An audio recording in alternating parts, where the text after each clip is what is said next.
Welcome to Hotline TV, everyone. I'm Holly Noe. And I'm John Mercurio. Michael Bloomberg gave a glowing introduction to Barack Obama today at Cooper Union in New York City. Holly, I think we saw some definite flirtation between these two guys.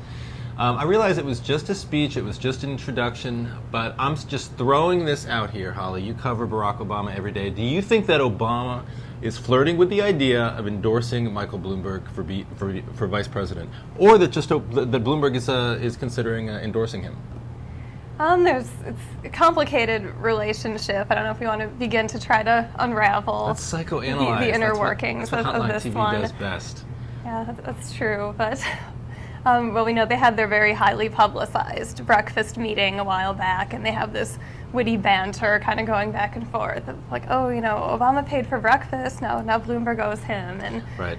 It's kind of we know Bloomberg likes to kind of right. What would he bring him? I mean, how does he question. help him? Does he help Obama with any specific group? I mean, this is a little bit of a dangerous or a difficult time for Obama over the past couple of days, especially with white Jewish voters. I mean, does Bloomberg help him do anything to get beyond that controversy? Well, Bloomberg doesn't have any controversy surrounding him. It kind of makes him unique among New York politicians, at least, and it's kind of in Hillary Clinton's backyard. And right. At the same time, it's someone who's very popular with the national media, with his own press corps, and just kind of.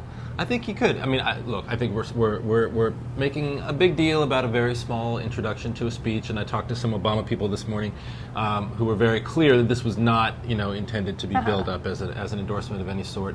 But look, Bloomberg made that clear as well this morning. He kind of made pains to say that I haven't chosen a candidate yet, and we need to look at everyone. And even though Abraham Lincoln spoke from this stage several years ago, and gosh, the comparisons. And even though their two messages are a very nice fit as well. Right, and I think it was also around the time that we saw Obama really starting to rise and solidify his lock on the Democratic nomination that you saw Bloomberg announce he wasn't going to run. So in a lot of ways, I think his advisors had been saying that he was watching the Democratic and the Republican nominations to see who was going to win and would decide whether or not to run based on that. And I think it was when he saw that Obama was going to win or was likely to win the nomination that he got out of the race.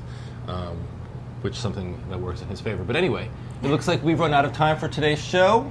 But tomorrow is Friday, which means we'll be right back here on Hotline TV.